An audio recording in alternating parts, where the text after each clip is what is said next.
Hello అందరికీ.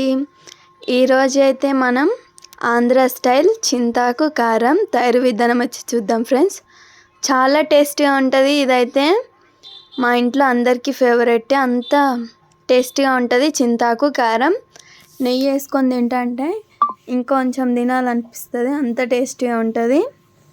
First అయితే మనం ఎండాకాలంలో ఈ చింతాకు అనేది ఎండబెట్టుకొని మనం ఒక డబ్బాలు అనేది స్టోర్ చేసుకోవచ్చు. మనకి ఎప్పుడు కావాలంటే అప్పుడు ఈ ఆకునైతే తీసుకొని మనం చింతాకు కారం అయితే ప్రిపేర్ చేసుకోవచ్చు. ఫస్ట్ అయితే మనం ఈ విధంగా అయితే మనం చెరుక్కుంటే మనకి వేస్టేజ్ అంతా ఒక పక్కకైతే వచ్చేసిద్ది. ఈ విధంగా చింతాకు కారం అనేది ఒక దాంట్లో సపరేట్గా వచ్చేసిద్ది. మీరు కూడా యాస్టీజ్ ఇలానే ఫాలో కావండి. నెక్స్ట్ అయితే మనం పాన్ పెట్టుకొని ఈ చింతాకు మొత్తం ఫ్రై చేసుకోవాలి. గోల్డెన్ బ్రౌన్ కలర్ దాకా వచ్చిందాకా ఫ్రై చేసుకోవాలి.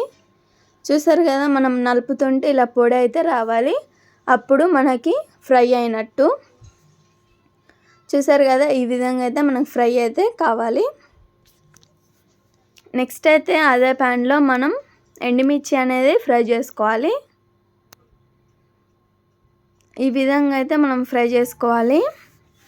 చాలా ఫేవరెట్ చింతాకు కారం, అంత టేస్టీగా ఉంటుంది. నెక్స్ట్ అయితే కొంచెం రాళ్ళుప్పు అయితే వేసుకొని ఈ విధంగా అయితే మనం ఫ్రై చేసుకోవాలి. మనకైతే ఘాట్ అనేది రాదు రాళ్ళుప్పు వేసుకుంటే. నెక్స్ట్ అయితే చింతాకు, ఎండుమిర్చి, కొంచెం రాళ్ళుప్పు అయితే మనం మిక్సీకి అయితే వేసుకోవాలి. తర్వాత మనం చిన్న రోల్లో చిన్నులపాయలు అయితే వేసుకొని ఈ విధంగా అయితే మనం లైట్గా అనేది దంచుకోవాలి. ఈ విధంగా దంచుకున్నాక మనం మిక్సీ జార్లో అయితే ఈ చిన్నులపాయలు అనేది వేసుకొని మనం మిక్సీకి అయితే మెత్తగా పట్టుకోవాలి.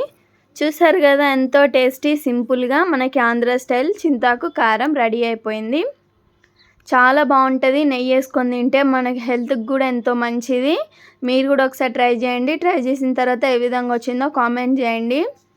చాలా బాగుంటుంది టేస్ట్ అయితే. మై ఫేవరెట్ చింతాకు కారం, అంత టేస్టీగా ఉంటుంది. చాలా బాగుంటుంది. ఆంధ్ర స్పెషల్. ఆంధ్రాలో అయితే చాలా ఎక్కువ మంది తింటారు. ఎండాకాలంలోనే ఈ చింతాకు అనేది ఎండబెట్టుకొని ఒక డబ్బాలో అయితే స్టోర్ చేసుకుంటారు. Thank you for watching. Bye.